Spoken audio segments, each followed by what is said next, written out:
to be here with us today. I think you're going to be so grateful that you did. We're going to have a lot to learn here today from Carmenza. I would like to take a moment to acknowledge Mr. Jeff West with Edward Jones. He is our sponsor for today.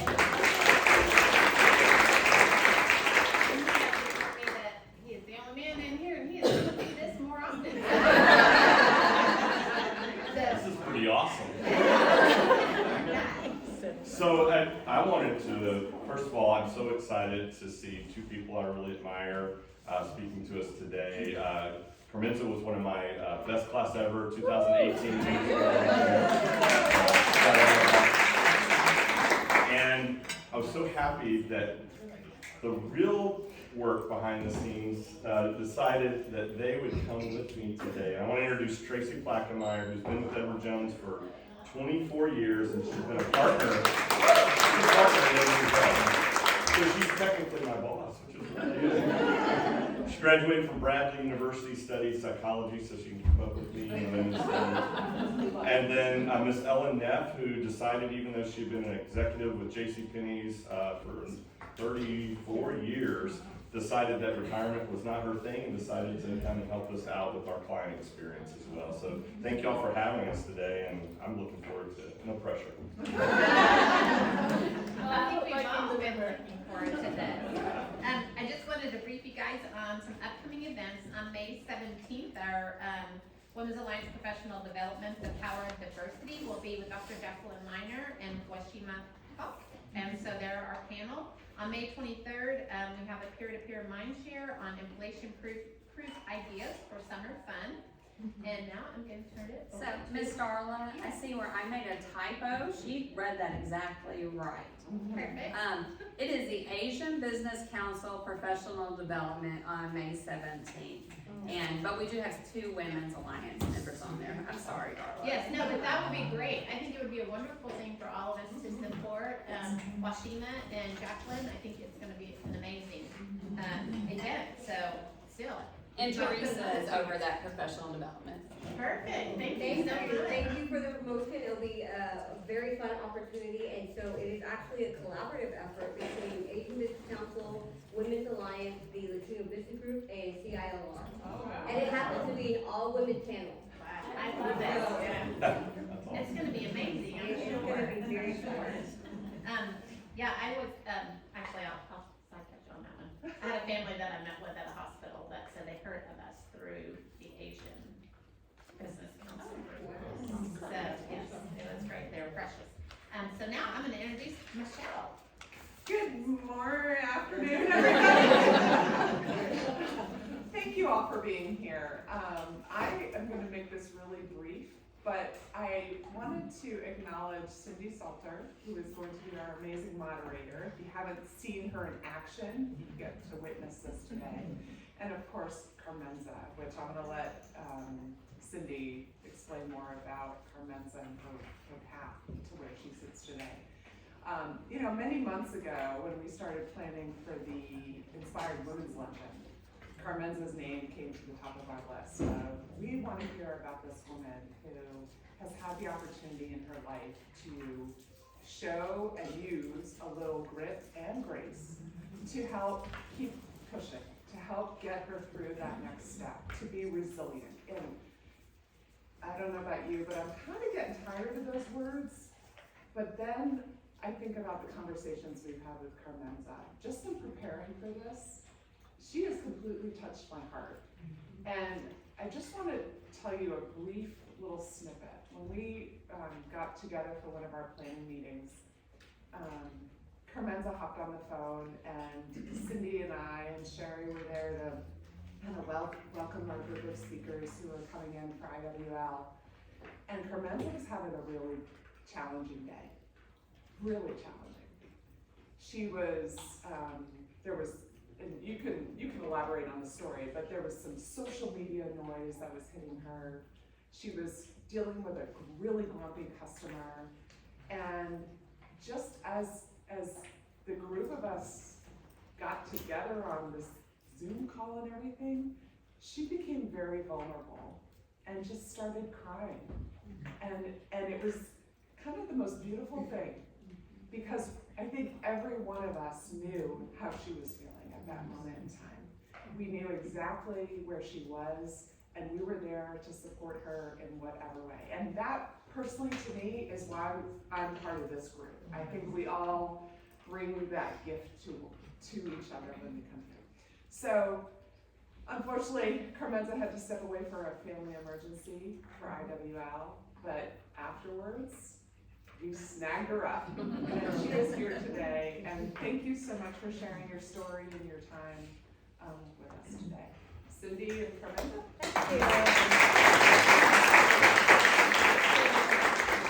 Great lead-in. Thank you, Michelle. I wanted to thank everyone for being here today. Whether or not you joined us at the IWL or our Inspired Women Lunch, we're glad that you're here today. And we prepared today the same way we prepared for that. And that is that we said a prayer that we would say what needed to be said and that those people in the room would hear what they needed to hear. The same thing applies today. I wanted to thank our esteemed guests. We have our keynote speaker from this year's IWL, Ms. Kimberly Mobley. We have Judge Mary Tom Cravens-Kernut, who sits on the bench right down the street in our JP court. Thank you, and everyone else. Busy days to be here today. When I think of Carmenza, I can't even remember the first time I met you, but I remember meeting you, Carmenza, and thinking that you were like I was a little starstruck, I'm going to be honest, that I'm meeting the Carmenza Moreno, who is the owner and operator of the Chick-fil-A on North Collins. I love their food, I love their service, but what I really love is what I know about that Chick-fil-A is that they have service to the community in untold ways that many of us may never even know. They're humble servant leaders there, and it starts from the top with Carmenza herself and her genuine honesty and her desire to help the community through the channel of a very profitable, very delicious restaurant, Chick-fil-A. I could eat there every day, but I don't. And I'm reminded of those little things that Carmenza does that go unnoticed, and that's okay with her. And the only reason why we like to share them, even though we say them in a veil of humility, is that if it inspires anyone in this room to go out and do one little thing, that in turn will help someone else. Oh, and Carmenza's daughter's here too. That's so good to see you. And that's what it's all about. And I was reminded of that yesterday. Someone merely mentioned the word Chick-fil-A, and as a Pavlovian response, I said, well, I must have Chick-fil-A for lunch, and I did. I went over there anyway. And I drove through, because that's just how I am. And I drove through the drive-through, and I asked, and I know that your team there works so hard, and you train them up. They just work all the time. And I just asked the guy, how are you doing? How's your day? And he said, it's okay. It's pretty busy. And I said, I know, that's good that it's busy, and I'm glad that you're here. And then I looked over, and I remember one time we met, you told me about what you did for COVID when they had to close down the dining room, and they ramped up their efforts with the drive-through. It's very efficient. She said it was in the heat of the summer that I realized that those kids out there were working the heat. So I got them these big, gigantic fans, and I took a picture. It's on my phone, and my phone's on my desk. And my firm, Kernut and Hafer, right down the street. But that just reminded me, like you might not even notice, but maybe next time you go through, you'll see those fans that she got. So she could take care of her team, and her team could take care of you. And that's just how we roll in the Women's Alliance, in the Chamber of Commerce, and in the great city of Arlington. And we're glad that you're here. So that's my little intro about you. But Carmenza has an incredible story. She is originally born in Colombia and is a proud immigrant to the United States. She's very passionate about education and community involvement and has dedicated her life to mentoring others. Isn't that incredible? And indeed you do, maybe in ways you don't even know. Her life motto is never give up, and her life's purpose is to inspire and give hope to every person she meets. So I'm glad that we're all here to meet you today and that you are going to share your story with us. Yes, I am. And first, thank you for inviting me. I'm honored. I've never really done public speaking. I do a lot of training with my leadership, and I am a storyteller. I love telling stories, and I can talk and talk and talk. So, I like that about you. I do. I tend to share too much. So. Yeah, storytellers. Well, keeping in the theme of our grit and grace, tell us in whatever order you want to, what's your grit and grace story? When we sat down that time at a local restaurant, well, I don't know if I'm just gonna say it anyway. I said, let's go for margaritas. That's what ladies like to say. Let's go for margaritas. And we sat down and had a margarita. And she looked me right in the eye and she said, do you mind if the next time I just get straight tequila? And I said, are we secretly related? My soul sister. So that's okay. That could wrap up the story. That could wrap it up. And over that sipping tequila, we shared some things. And when she told me, I kept saying, really? Is that what she just said? So tell me, great story, but could you tell us about the bravery of how and why you left your home country to come here? That was moving to me. Well, I was born in Bogota, Colombia, and I grew up in the middle of, Colombia's had been in a civil war for 15 years. And I grew up in that, and so that was normal for me. However, you added the drugs back in the 80s. I'm sure most people have heard of Escobar, who became one of the richest men in the world, and he did a lot of violent crimes in my country, and at that time I was 18. And so, for a girl my age, the oldest of 4 siblings, and with a single mom, there wasn't a whole lot of opportunity. I graduated from high school and I knew I wasn't going to be able to go to college because we didn't have the means. And so then I had a friend here that said, why don't you come to the United States? And I did. I left my country and I moved here. I came to stay with a friend, and I came pursuing the American dream. But the American dream for me was to be able to save money to put myself through college. I always wanted to be a lawyer. I think I shared that with you. And then buy my mother a house, and then go back. I never planned on staying in the United States. That wasn't my goal. But then when I moved to the United States, I discovered that wasn't going to be as easy. So first you needed to know how to speak English, and I didn't. You also needed to know how to drive, because I've always lived in Texas and DFW, so there wasn't public transportation. So I grew up with a lot of public transportation, so moving through the city was easy. But here I discovered I needed to know how to drive, and I didn't know how to drive. And the money that I was making wasn't enough to even support myself. So it was a rude awakening, and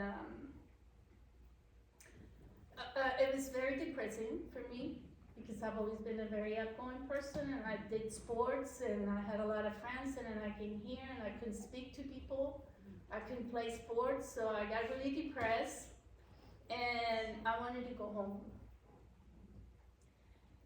And I had to share, and I think I did the singing, I'll probably cry while I tell you the story, but I went to a park because I used to love to go and see people play sports. And the guys were playing basketball and they wouldn't let me play.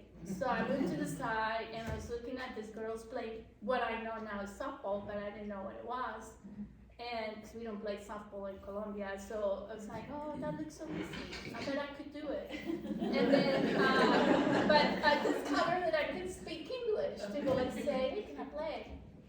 So I went underneath a tree, and I remember sitting on the floor and just hugging my legs, and I literally started praying. I want to go home.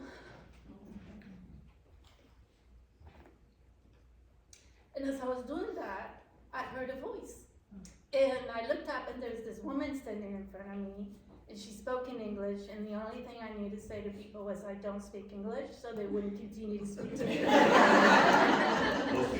And so and I said that, and then she started speaking Spanish. And I was like, oh, wow. And then she asked me, why are you crying? And I said, nothing, I wasn't gonna talk to this stranger. And she told me, do you go to church? And I go, no. And she said, would you like to go to church? And I was hesitant, But she said, there's a lot of Spanish-speaking people there. And my eyes lit. And I was like, oh yes, I do, because I want to talk and I want to make friends. So that was my journey. And I have to tell you that many years later, when I think about that moment, and I was praying to please take me home, he did take me home. He took me home. He took me to church, where I discovered a great relationship, and a relationship that I've tried to sustain and maintain throughout my years of living here in the United States. And that was how my journey began here. A lot of obstacles, but I guess I can just tell you that I had 3 and 4 jobs at the same time to be able to support myself and walk to my jobs, rode a bike, whatever it took. There wasn't such thing as Uber. So you kind of had to find transportation. And I had a job that I was a waitress.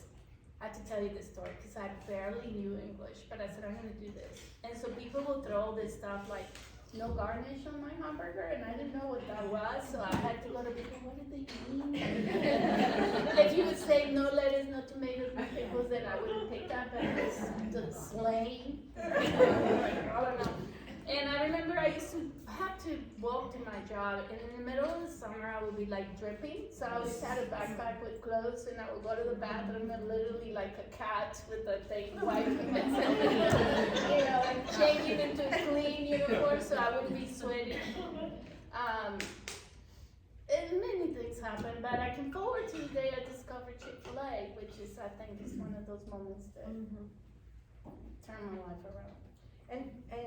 And how did it, did you start at the top? Did you start at the bottom? Tell us about what happened after you found Chick-fil-A and how it connected with you so well. Well, I didn't know anything about Chick-fil-A. And I had a friend who worked with the wife of a Chick-fil-A operator. And she told me, hey, they're building a store near where I was living at, and they don't open on Sundays. And I was like, perfect, because I wanted to continue to go to church. So I went and applied, and they gave me the job. And my first job at Chick-fil-A was back in 1993. And I didn't know at the time that I was being part of history. That was the first Chick-fil-A built west of the Mississippi, a freestanding unit. Because before that, Chick-fil-A was just in the malls. And so back in 1993, they started in Grapevine, and a week later they opened this store in South Cooper. And but I didn't know any of this. I just went to work for them. And my first job was in the kitchen. I cooked grilled sandwiches all day long, I remember. That's what I did my first day at Chick-fil-A. Of course, I didn't know anything about the company, their culture, their values. People were very nice, and the food was good. And that is true, that remains true today. I remember last year we had a celebration at your house for how many years of running your Chick-fil-A? Oh, well, I celebrated my 20th year as an operator. But I've been with Chick-fil-A for 27 years. That's amazing. And I saw from all the family and friends and celebration around you that there is definitely grace, and with your story and with your faith. But to get to the grace, we have to get through the grit. So how did you keep going with working so hard in a place so far from home, with 2 jobs and walking to work and all the things that you told us? How did you keep going? Why didn't you stop and just go back? Because I had all the people that relied on me, my family. And I didn't have a choice. I didn't have a choice to go to my mom's house and hang out in her guest house. Or I didn't have a choice of going to my dad and asking to pay my bills. I had to survive. And I want to make a parenthesis on that, because yesterday I was watching a video about, I don't know if you're all familiar with that Encanto, which is that movie, Disney movie. And that is all about my culture, right? And it was very refreshing to see the movie, because we always see movies about Colombia where we're all drug dealers, prostitutes, killers, nothing positive. And so yesterday I was watching a video about that song for Encanto had been nominated for the Oscars, right? And I was seeing it perform, and I have to tell you that as I was driving, I was crying. Because when you ask me how did I do it, Colombian people, we are fighters and survivors, and we really don't have a choice. When I speak to my young leaders and the young people that I'm always talking to, I tell them, we didn't have as much opportunity as you all have here. And so you live in one of the richest countries in the world, a place where, if you want to achieve, you can, regardless of, if a girl like me can make it, what's your excuse? That's what I always tell them. I always finish my conversations that way. If I can make it, why can't you? You are in one of the richest places in the world. In a place where a person like me who doesn't give up, we just kind of flourish. We take advantage of the opportunities. We don't waste our opportunities. Well, indeed you have done that, and you are running one of the most successful Chick-fil-A's in the whole United States, it's my understanding. Several years back, you did a complete remodel of the store. It was closed for a long time, like the flags were flown at half-mast in the Singapore. It's like, open it. It's Carmenza's Chick-fil-A, not just Chick-fil-A, it's Carmenza's Chick-fil-A. Oh my God, this is what people were saying. And when it did, it's a spectacular and glorious place to work. But tell us about how you treat your staff, how you mentor them and train the kids or the adults that come to work for you in ways beyond the menu items and the uniform. Tell us about the work ethic that you provide for them. I often tell people that I have to do above and beyond of what a regular employer does, because a lot of the kids that come to work for me don't, our store becomes their home. They come from different backgrounds, but a lot of time I have to teach them accountability, responsibility, punctuality, because they've never had that in their lives. So I'm probably the first person that comes and tells them, hey, you gotta be on time, or you have to. And I also have come across another issue that I've had different discussions on. A lot of times the parents are the ones that enable their children. And I give you a perfect example why I say that. I've had kids that quit because their parents tell them, go ahead and quit that job. And so what you're teaching your child is that if it doesn't work for you, if it is uncomfortable and it doesn't fit your schedule, then quit. And then we complain when they become adults why they don't stick to their goals, right? And so we're modeling that. I see a lot of that. And so I always get really upset because it's not the kid, it's the parents. And some of them is also that from the time they're born in disadvantage, so they don't even have parents at home, to teach those kind of values. So yeah, I do a lot. I think I've done a lot of that. How did you have? I came in and talked to you once at your store, and I thought we'd meet in your office, and I thought you'd have an office that looked like this, and it was a very humble office. There was like all this Chick-fil-A sauces there and stuff, and you're like, this is my working space. This is where I am, and I'm like, this is where the magic happens. And I love that you roll up your sleeves and you get out on the front line and you interface with the customers. Now, as many times as I've talked to you, the very last time that Michelle and I had a Zoom call with you to prepare for today, you told us a story about an encounter with a customer that I kind of couldn't even believe that was happening in Arlington, Texas in 2022, and how you handled that with some grace. Do you remember what you told us? You want to share that with us? Yeah. We've had this customer that I think his job was to wake up every day and send an email to Chick-fil-A.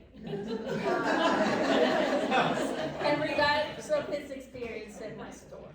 And so he kept he'll go to social media, that he will bring the media, that he will, and he was very adamant about speaking with me.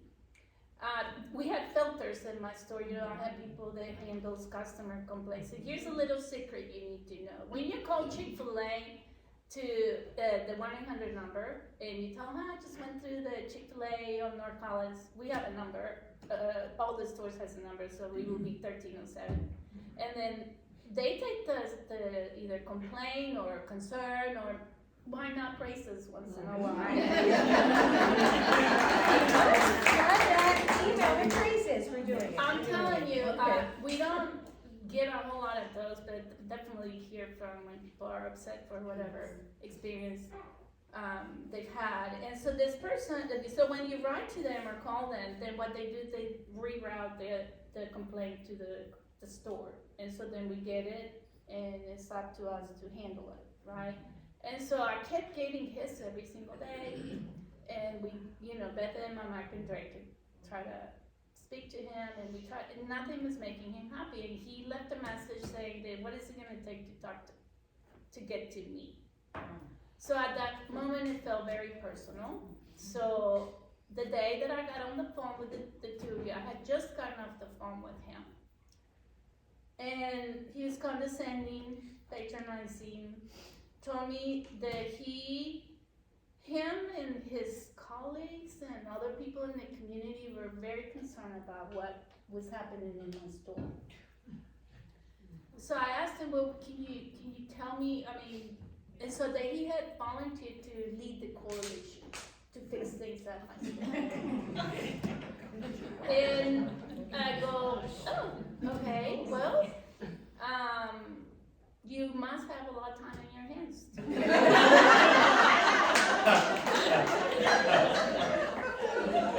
and then I said, Mr. So-so, I guess if you have the time to look into all the issues that we have and you and your group want to fix what is going on in my store, perhaps you should also know of all the things we do.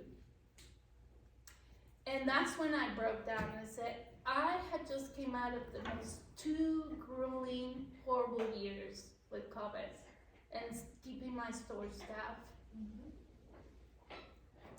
helping my team members who were either sick, paying salaries and keeping everybody afloat. The entire complexity of my drive-through. And perhaps you should know that. You should know that the past 2 years have been really tough in my business, they know me, and we're doing the best we can. And I'm sorry you don't see that. And I said, and I also want to let you know that we give the proceeds of our parking lot to the community. We don't keep anything when the Cowboys are in town. And I think we're close to $500,000 that we give to the community.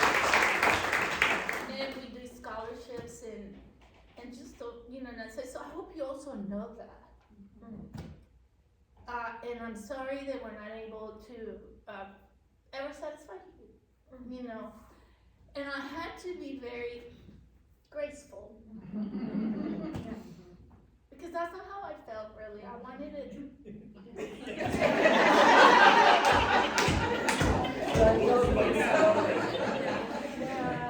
But I had to think about the bigger picture, and that is I represent my team, I represent Chick-fil-A, and that I will not allow one person to take that away from me.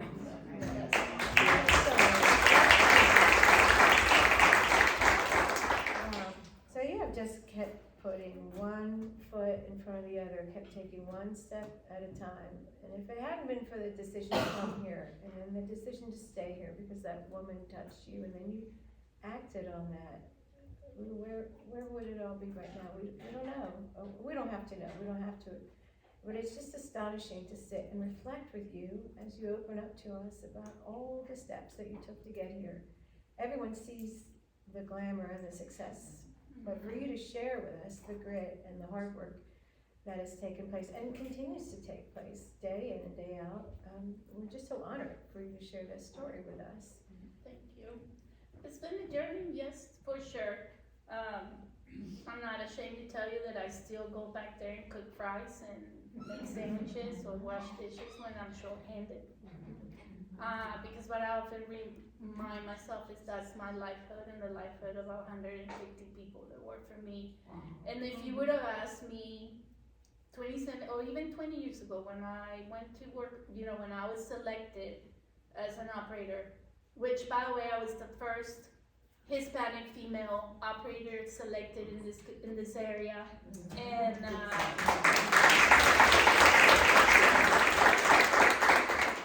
in a business primarily run by males. It was a great honor, and I got a lot of people to tell me I wasn't gonna make it. When I was going through the interview process and the application, they're like, you're not gonna make it. And these are fellow operators. And my answer to that has always been, well, I'll never know if I don't try, right? And the worst thing that can happen to me is that they tell me no. Yes. Right? And then, but they said yes, and here I am. And so if you would have told me back then that I would be running an $11.5 million organization with 150 employees and the ability to influence the community, and not only the community but the world. And when I tell you the world, is because in Colombia, even though we don't have a Chick-fil-A, everybody around me has either been impacted, influenced, and knows about Chick-fil-A. And my hope is that one day, Chick-fil-A will be in Colombia. It may not be probably me the one running it, but that they can go there and do for my country what they have done for me. Oh, that's amazing. Tell us about some of the community connections you have and some of the outreach you do. Even from the parking lot, maybe explain a little bit more about what you were talking about with the parking lot and the other things that you do to give back. Well, when the Cabos AT&T Stadium was built, we realized that people were parking on our parking lot anyway. And so, because of all the legalities that got involved, Chick-fil-A said, you just need to close that parking lot and not do a whole lot with it. But that is exactly what you don't do to me, is tell me no. I hear you. Because then I'm gonna wait, if I truly believe in what I am proposing, I'm probably gonna drive it quite a bit until it gets done. So what I started is I found my way around, and what I did is I started approaching nonprofit organizations that will wanna manage the parking lot and they could keep the proceeds. And so, but nobody will capture my vision. Like I talk to different people and they're like, I don't know, So finally I ran into a dad that was, his girls played soccer at the Lamar High School, and he was in my dining room, and he was looking for ways to raise money. And I said, well, I had the perfect opportunity. And so I told him about the parking lot, and he took it. And they ran the parking lot for 3 years because nobody really wanted to do it, and they were able to raise over $30,000 at the time, of which they were able to buy new uniforms for the soccer club, because that's the sport that is not that popular here, so it doesn't get a lot of support. So they were able to buy uniforms. They provided 2 $5,000 scholarships for some of the girls. And so when his girls graduated, then everybody started to know about the potential. So now I had people lining up, when can we get your parking lot? So that's how we do it now. We do it in an honor system, and so we let different organizations to run the parking lot for a day, for a Sunday. And if we have about 91 parking spaces times $40, that's what they charge. You can do the math. And they take that money with them, and we don't ask them for anything. We just want them to take care of our parking lot, make sure it doesn't get vandalized, and that they're not, so we've done that with big sisters, Big Brother, Big Sisters, the YMCA. We've even done it with the chambers. We've done it for churches. We've done it for just different nonprofit organizations in town that we just give it to them. And I feel very honored to be able to do it, because it's not me, you know, and I just thank God that He gave me the vision and the spark, you know, to pursue that. And once it got into my heart, I was like, hey, we're gonna make it happen. And it was a journey, but now kind of flows. That is incredible. That's incredible. Well, I always say it's not a party, it's not a presentation unless everyone laughs and cries. So I think we've covered both of those. At this point, Mission accomplished. Mission accomplished. So we've heard about a lot of the intense hard work at your Chick-fil-A. Do you have like a funny story there that you'd like to share with us? Is there one Yeah, that but stands there's the out? funny that nobody ever believes me that I am. And so, because I'm always in a Chick-fil-A uniform, Don't believe I me that am you're the very dressed up today. For those that know me, I'm always in my Chick-fil-A shirt. I love hats, no makeup, and my pants, and I'm with my backpack all over. So, a lot of people think that Beta, my marketing director, is the owner. And so it's funny because when she and I are together, she's all, dressed up and she's a very beautiful woman. And here I am next to her with my shirt and, and so people approaches her and I was, are you the owner? And it's always very funny to look at people's face when she goes, no, not me, her. So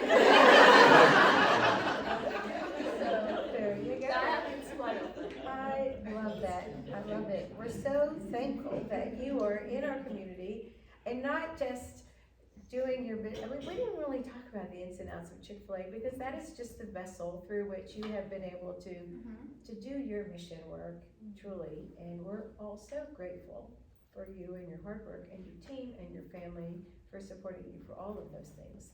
So at this time, I want to open up the floor to any questions, if that's all right with you. Sure. Any questions for Carmenza? Yes, Nancy Blair, Dental Health Arlington. I want you to come and train my employees. I'll be honest, I've sent my staff over to poach some of your people.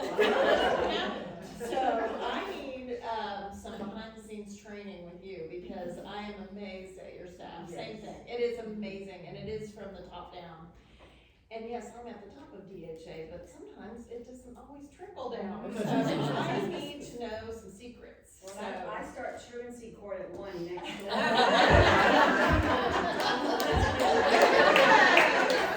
There we go. Well, that's a high compliment, thank you. You're welcome to come and hang out and see what we do training or how we go about recruiting. There, a lot of these kids come in and we have to teach them to say my pleasure and they don't like it. But they become accustomed and then later on they use it everywhere. I find them, it's my pleasure, it becomes natural. So you're welcome to come and give you some points. I don't know that I'm a magic, but I think, I'll tell you what a lot of people don't know perhaps is, I truly, truly have a passion for my people. And I want them, if they don't have hope, I want to give them hope. And so I think a lot of them feel that, like I'm very genuine with them and I do care. I'm also very strict and disciplinarian and my daughter can tell you that. So, I don't know why I'm compelled to share this with you, but even outside work, I'm dealing with 2 people right now, 2 young adults. One is from my friend's son and another one is an employee. And I'm counseling these kids almost every single day over the phone so they stay away from trouble. And encouraging them to do better. And here's some resources. And sometimes I get burned. People can be manipulative, and, but that doesn't prevent me from, I often feel like if I can change one life. Because that's an entire changing the world one piece at a time. And they will be the parents of our future generations and leadership. So if you do one person or 2 people at a time, then I feel satisfied. Thank you. Do you happen to have a total in your head how many different employees you have had over your time at Chick-fil-A? I think that would be interesting. That's a great question. If you have 160 now. I imagine thousands. I really, of people that I have worked with, and it is very rewarding when you get a letter from Japan, and a girl that used to work for me, and her name is Stacy, and she wrote me and said, I want to tell you that I'm stationed in Hawaii, not take that, in Japan, and I think about you every day because she was very indisciplined and hard, and I was always keeping her in line, and she said, it is because of what I learned through you. I'm able to do what I'm doing. And to me, it's like, wow. And then I had another girl, Victoria remembers her, Wendy. Wendy worked for me since she was 16, and she wanted to be an operator, and I had been grooming her to become an operator. And then one day she came into my office and said, I want to have a conversation with you, and I decided I don't want to be an operator. And she started to cry. And then I told her, well, that's okay, Cindy. It's okay. You don't have to pursue my career path. And she said, well, I just didn't want to disappoint you because you have poured so much into me. I just really want to become a nurse. And I said, oh, that's great. And then later on, I saw her, and I always, for her birthday, whatever, I would give her an agenda because she's very unorganized. An agenda will work for you. And so when she got back to me after she became a nurse, they did a little film that I was very honored to receive for my birthday, where one of my marketing directors went and spoke to many people that have worked for me. And she, in her video, said, I just want you to know that after I did learn a lot, and now I'm not just one agenda, I have 3. That was funny. Lots of people probably. Yeah, that I perhaps will never know, but that's okay. Carmenza, you started working at a Chick-fil-A. You've been doing this for 7 years. 7 years. My guess is not only have you had a lot of employees come through there, how many stores have come out of this branch? Well, I'm not sure that I know how many branches. I know that I have grown. We are in the top 1% nationwide on our sales.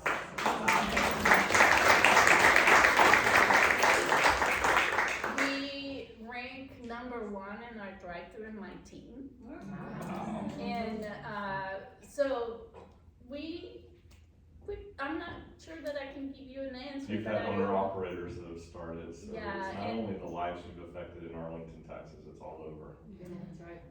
We go to a female operator retreat once a year, and I see all these young girls, and when I mean young, they're in their 30s. and they become operators, and they all come to me and always tell me thank you. And I go, for what? And they're like, because you're one of the first females. And I'm always honored, and I go, Cindy said it, I don't look for recognition, I'm very private on a lot of stuff I do, because I just want to inspire people to take advantage of their opportunities. I'm gonna go back to something I hope you're okay with. Mr. Grouchy Pants. When you gave him all the things you did, does he still bother you? He still do after that.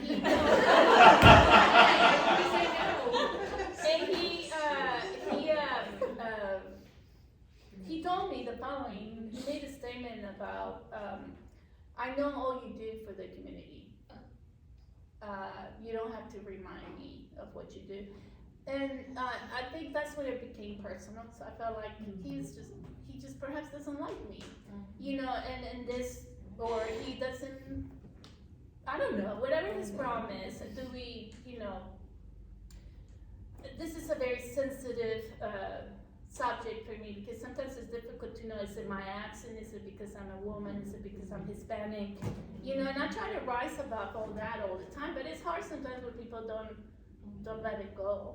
Well, when he wants to help you next time, can you send him over to Nancy?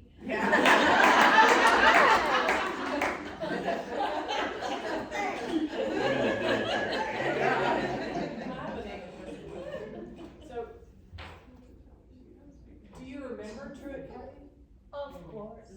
Do you have a Truett Kathy story? I heard him preach multiple times because he had a child who went to my church. And I had lots of stories. But I would love to hear a Truett Kathy story for people who didn't know him Never know. personally.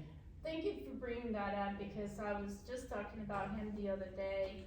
Truett is, for those that don't know, was the founder of Chick-fil-A. He died like 6 years ago. He passed. He was 93, and he still ran the business.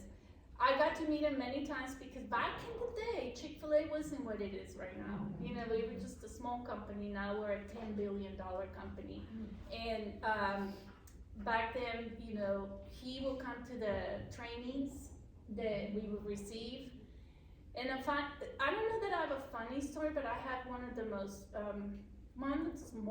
memorable moments I had the first time I saw him speak at a church.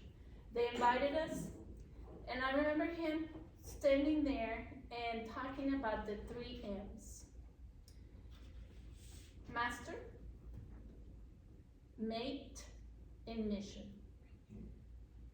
And he talked about how we should dedicate time to the Lord and develop a relationship with Him. How we should be careful who we marry, because those will be the people that will, you know, become the mothers or fathers of our children. And to define what your mission in life is. And I remember sitting there and crying because I had never thought about none of those. And he was the first one that made me think about it. And I speak about it a lot, and I think I taught that to my daughter. The 3 M's, master, mate, and mission. I love that. That's good.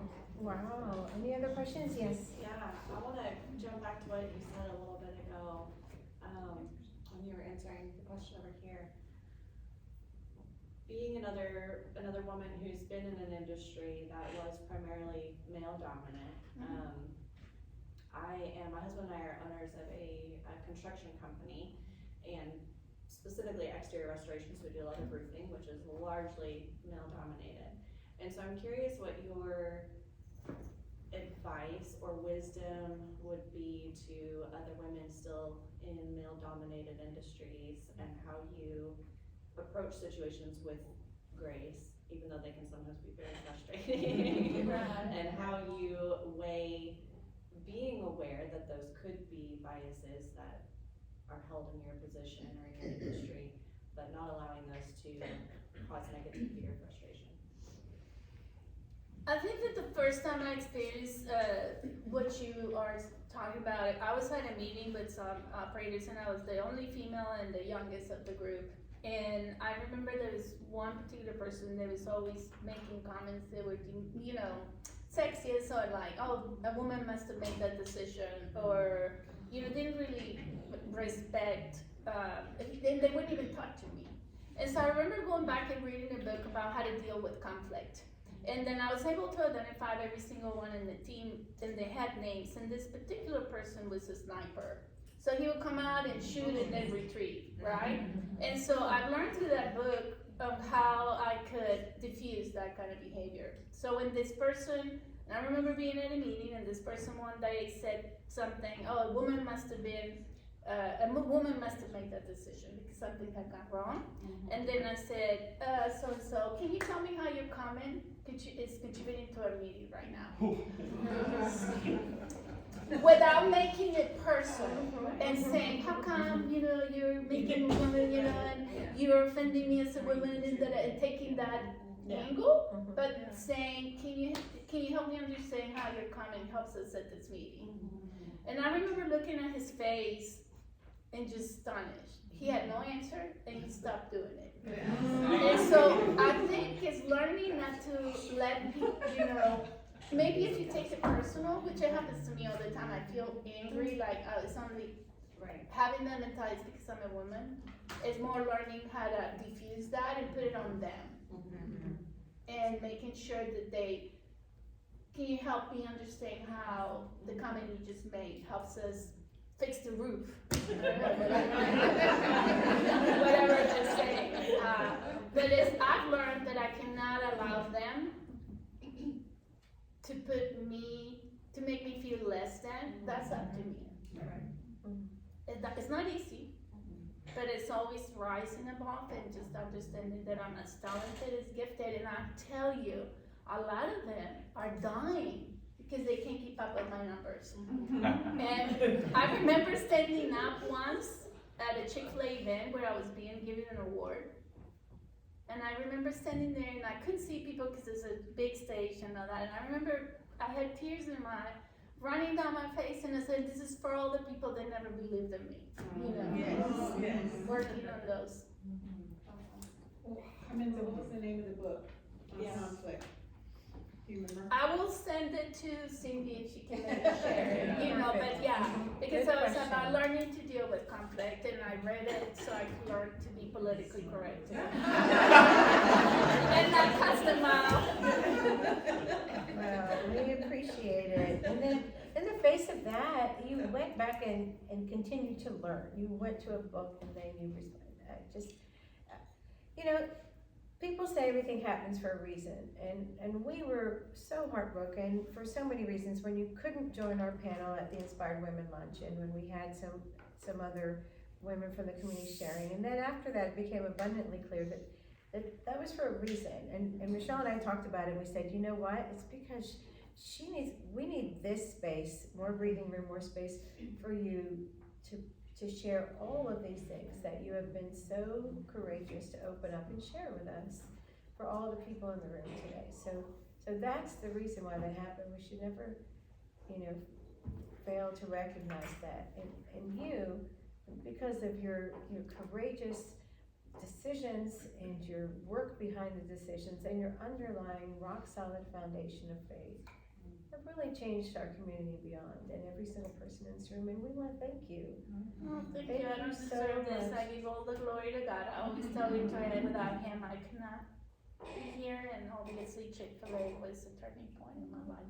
Chick-fil-A has been, if people were to ask me, Chick-fil-A has been probably the most influential in the person that I've become, as a person, as a mother, and as a businesswoman. That's incredible. Thank you. I also want to thank our sponsor, Jack Webb of Edward Jones again. I want to thank the Women's Alliance for all you do in organizing so many programs on a lunch and learn basis or on our larger basis. Anyone here, if you're a member of the Chamber of Commerce, you're automatically invited to come join us at the Women's Alliance. Whether you jump on a Zoom call or meet us or whatever you want to do, this is the kind of stuff that we do.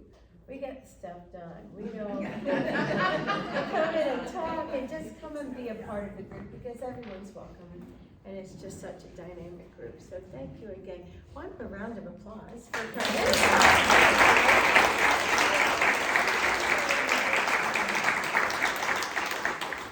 Turn it back over to you, Sherry or Darla. Do you have any closing comments? Everyone set? Yes, absolutely. Thank y'all so much for coming. We just really appreciate y'all. And then Darla. Oh no, I wanted to say thank you so much, Carmenza. I feel like it's quite relatable for so many of us here. We may not have taken the same journey, but I truly do appreciate your being vulnerable and sharing your story with us, because I think it's so easily relatable, and that we're here to, just as much as you want to inspire, encourage, and empower us, we want to do the same for you. So that you will have the fuel that you need to continue to do that for everybody else in the community. So thank you